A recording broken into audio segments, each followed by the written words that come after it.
국어 영역 전반적인 난이도는 어땠나요? 네, 어려웠습니다. 생각보다 상당히 어려웠습니다.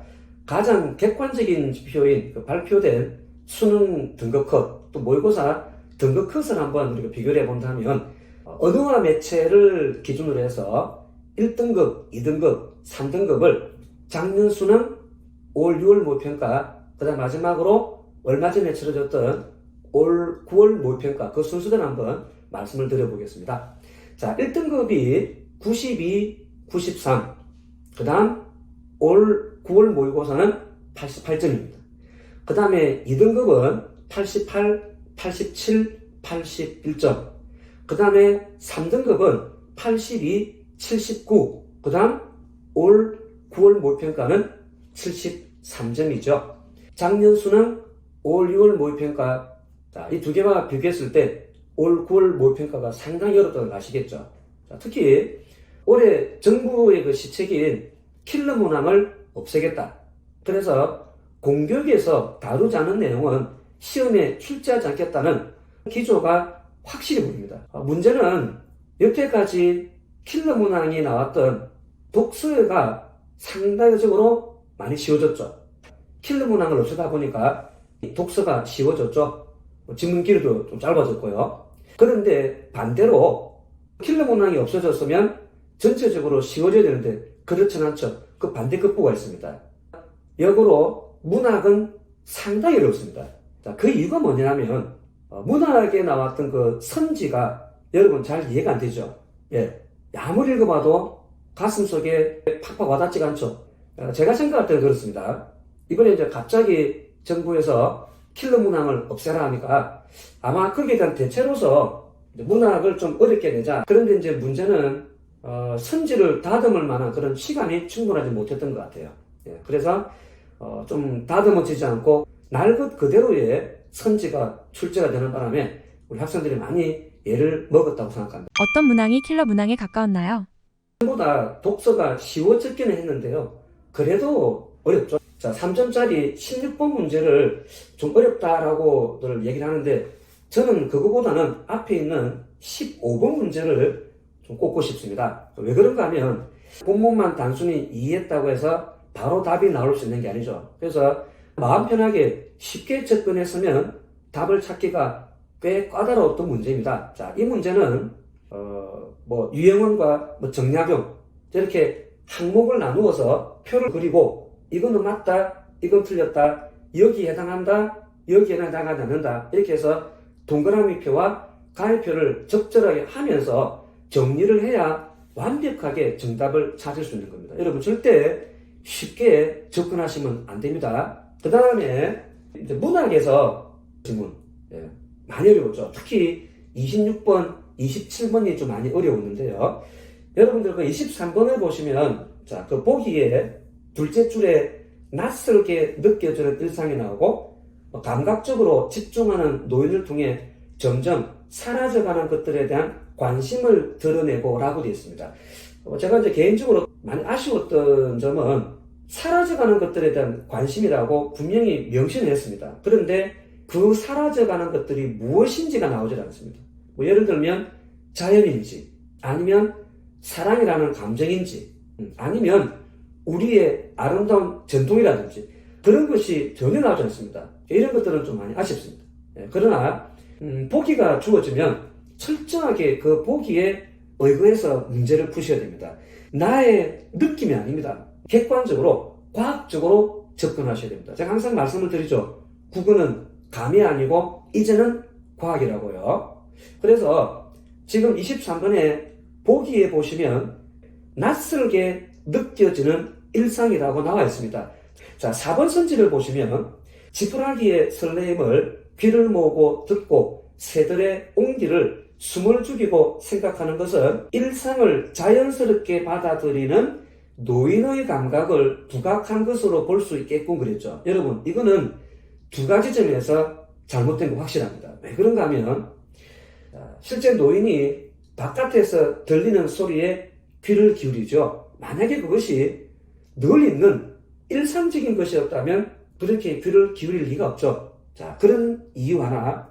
그 다음에 또 하나, 분명히 보기 둘째 줄에 낯설게 느껴지는 일상이라고 확실하게 제시를 해 두었습니다. 그런데 4번 선지에 보면 일상을 자연스럽게 받아들인다 이렇게 말을 하고 있습니다.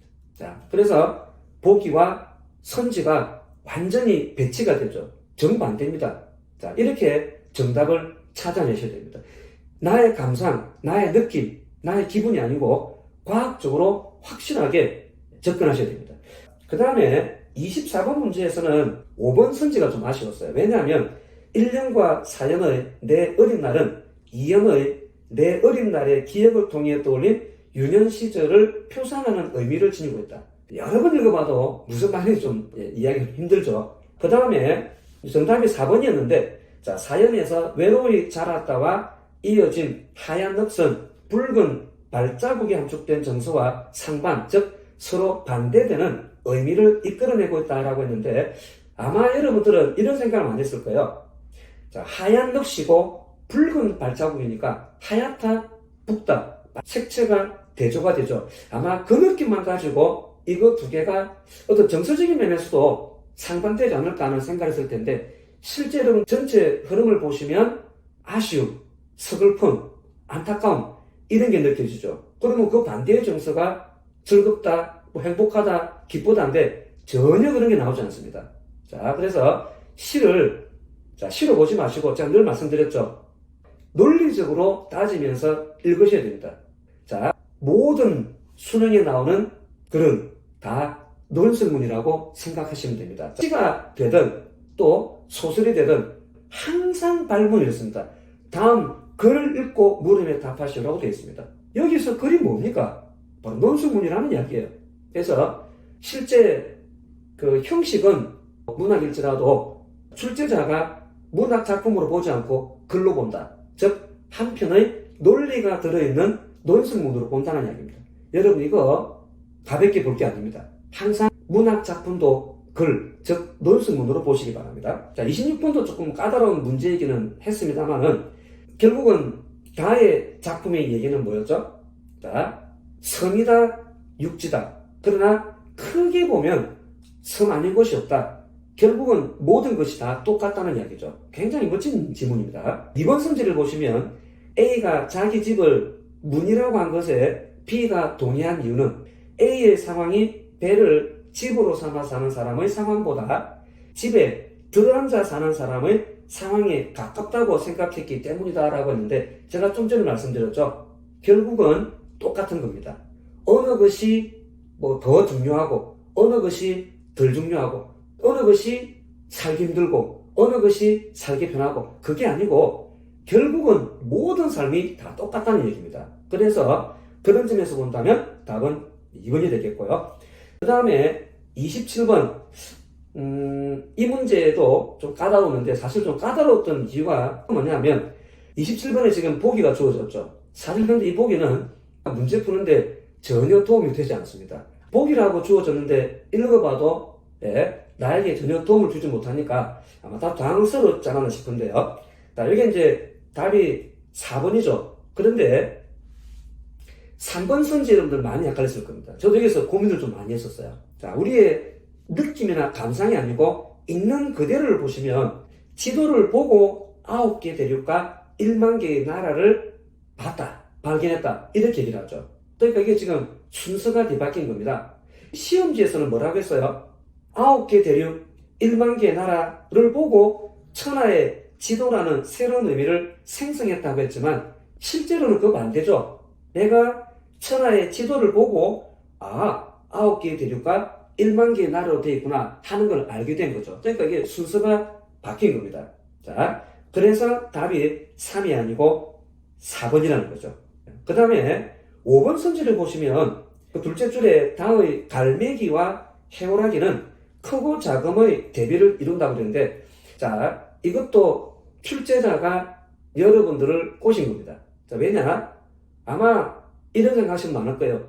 갈매기하고 해오라기 크기가 어떻게 되지? 해오라기는 백로입니다. 백로. 자, 물론 이제 크기를 따지면 갈매기보다는 백로가 좀 크죠. 그런데 본문에 보면 둘 다 작다는 것을 비유하는 그런 개념이죠. 어느 것이 크고 어느 것이 작다. 그 두 개 비교하는 거 아닙니다.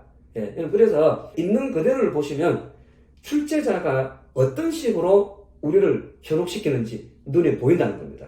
그 다음에 화작에서는 40번을 보시면 담화 내용이 작성된 글에 반영된 양상을 찾는 문제인데, 자, 이 문항은 방송 대담과 학생들의 그 대화가 건의문에 반영된 양상을 제대로 확인하시면 그다지 그렇게 어렵지 않게 푸실 수 있는 문제였다고 생각을 합니다.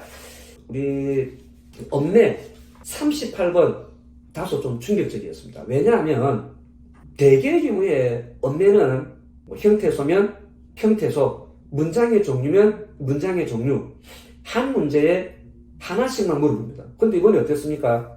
자, 능동, 피동, 주동, 사동, 심지어 높임, 시간, 즉 우리가 알고 있는 문법 요소가 총망라가 되었죠. 그래서 그냥 단편적으로만 알고 계셨던 분들은 충격을 좀 받으셨을 겁니다. 그리고 이 문제를 푸실 때는 암산으로 하시면 안 되죠. 반드시 그 기억과 니은에 들어갈 문장을 여러분들이 맞게 거기다가 바꾸어서 써놓으셔야 됩니다. 그냥 머릿속으로만 암산을 하셨으면 많이 헷갈렸을 겁니다. 그래서 반드시 그 기억에 이렇게 바뀌었겠네, 문맥에 맞게 적어놓고 난 다음에 하나하나 확인을 하셨어야 되는 것이고요. 또 생각보다 많은 학생들이 틀린 게 뭐냐면 35분의 1번 선지입니다. 직접 구성요소 두 개로 나누는 거죠. 그 꿈 자체가 하나의 단어지만 꾸다라고 하는 어근, 그 다음에 미음은 명사, 파생, 전미사가 됐죠. 그러면 그 꾸나 미음이나 둘 다 자립 형태소가 아니죠. 어전 형태소입니다. 근데 그걸 생각하지 못하고 용꿈, 꿈, 그냥 하나네 이렇게만 생각해서 1번 선지만 읽고 나머지 선지를 읽지 않았다는 분들이 꽤 있습니다. 자, 그 다음에 39번 문제인데 이것이 어려웠던 학생들 이유 저는 알고 있습니다. 부속 성분에 대한 개념이 없었던 겁니다. 자, 부속 성분이 뭐예요? 관형하고 부사어잖아요.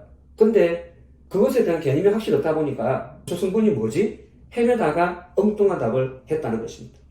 우리가 좀 어렵다라고 생각되는 문제를 살펴보았는데 여러분 어떻습니까? 자, 이렇게 설명을 듣고 나니까 그다지 어렵진 않죠. 객관적으로 과학적으로 국어를 접근하시기 바랍니다. EBS 연계율은 어떻게 되나요? 이번에 이제 EBS 연계율은 꽤 높죠. 왜냐하면 전체 45문항 중에서 23문항이 연계가 됐기 때문에 실제 연계율은 51.1%랍니다. 구체적으로 살펴보면 독서 4개 지문 중에서 3개 지문이 출제가 됐고요. 물론 연계 출제입니다.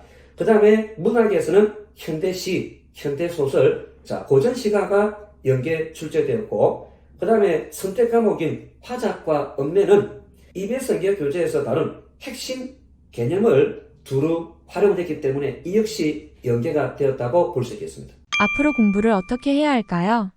앞으로의 공부 방향에 대해서 평소에 제가 생각했던 점을 몇 가지 말씀을 드리도록 하겠습니다. 첫 번째, 공부의 편식을 줄이거나 없애라는 얘기인데요.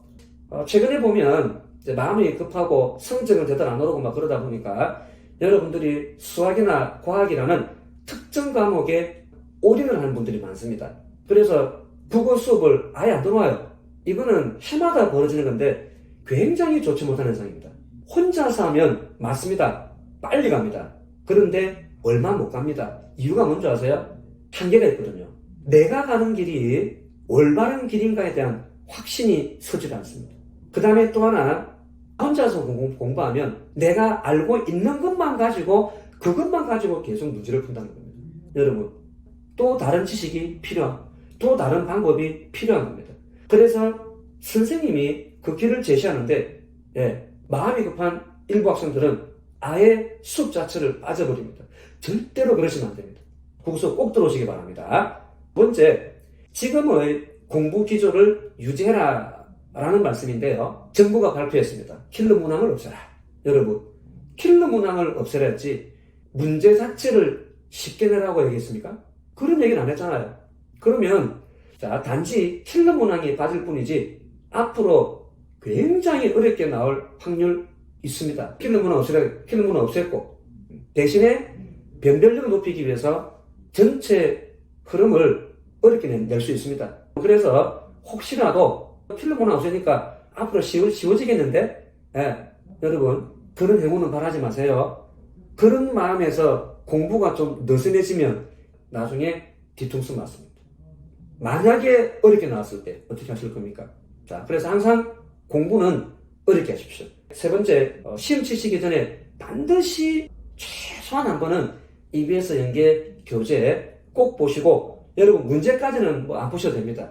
문학 작품의 경우 이게 이런 작품이 있었고 이 작품의 주제가 뭐고 이런 흐름이구나 하는 거 정도는 반드시 보고 가셔야 되고, 자, 그 다음에 마지막으로 음매는 다면적 사고, 다층적 사고를 할 수 있는 사람이 되야겠습니다. 아까 보셨죠? 38번 문제 충격 있습니다. 저도 보면서 이걸 학생들이 제대로 풀까? 자, 능동, 비동, 주동, 사동, 그 다음에 높임, 시간 표현까지 굉장히 복잡합니다. 자, 그래서 여러분 특히 음미하시는 분들 그 개념을 여러분 확실하게 아실 때까지 공부를 하시기 바랍니다. 마지막으로 학생들에게 하고 싶은 말은 무엇인가요? 남은 기간 저 역시도 정말 밤잠을 줄이면서까지 연구를 많이 하겠습니다. 여러분 끝까지 여러분과 함께 하겠습니다. 자, 마지막까지 여러분 최선을 다하셔서 반드시 좋은 결과를 얻으시기 바랍니다. 고맙습니다.